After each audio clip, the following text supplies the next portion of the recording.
Boom, hey internets. We are talking blank production for hats versus custom production for hats.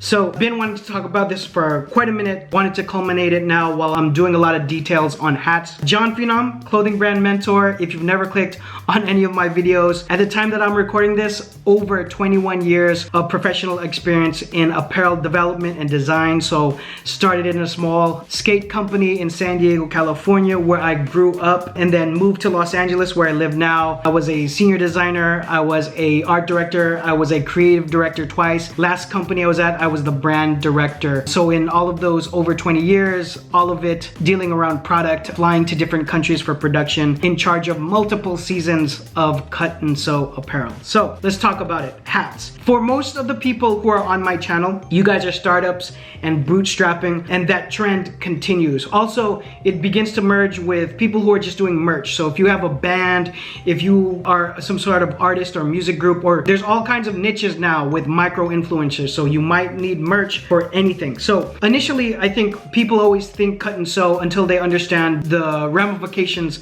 of what production looks like for that. The biggest thing that you're going to go up against with a custom hat or a custom anything is probably minimums. So typically in my career, I've dealt with China the most when I'm dealing with clothing companies that are already established and doing, you know, over 400 million top line revenue. And so the golden number in years past has been 300 pieces. 300 pieces would be a minimum to do a custom, let's just say snapback hat, since that's a very common SKU. Now the price on these per unit end up being very comparable to doing blank production, right? Because you're gonna be buying the blank from Yupong / FlexFit or Otto or whatever company in the future that you will be using. And on top of it, you're going to have to pay someone to decorate or to embroider or applique a patch. It depends on how you're designing the hat. Maybe you're doing an embroidery on the side of the hat, and then on the front you're doing some sort of patch work, or wovens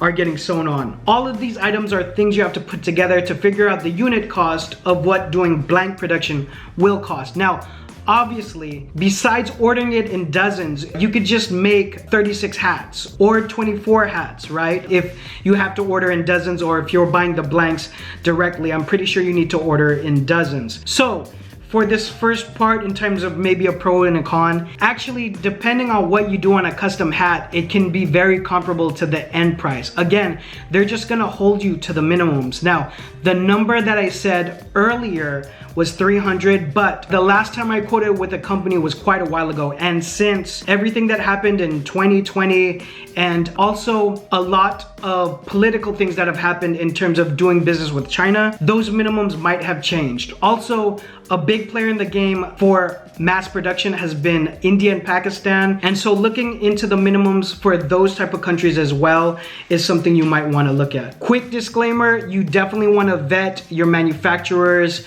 before you send any kind of deposit over to them. I talk about that in the MVS series when I talk about vetting your production. So I would take a double look at that on CBA. So for the second thing, I've already kind of talked about it, but customization on a custom cut and sew hat is sky's the limit. You could use whatever color, you could choose your fabrications. There's so many things you could do. You could do a woven taping on the interior of the hat. There's so many great ideas out there. And all you would need to do is look at some of the most innovative brands, not only in menswear, but in sportswear, to see what they're doing, to see the kind of things you are limited to or not limited to. But having said that, going with a blank hat, you can do certain things if you just plan it well and design it well to make it look like a design that's almost custom, right? You can have your designs compete with current styles out there just by trying to have a custom touch to the hats.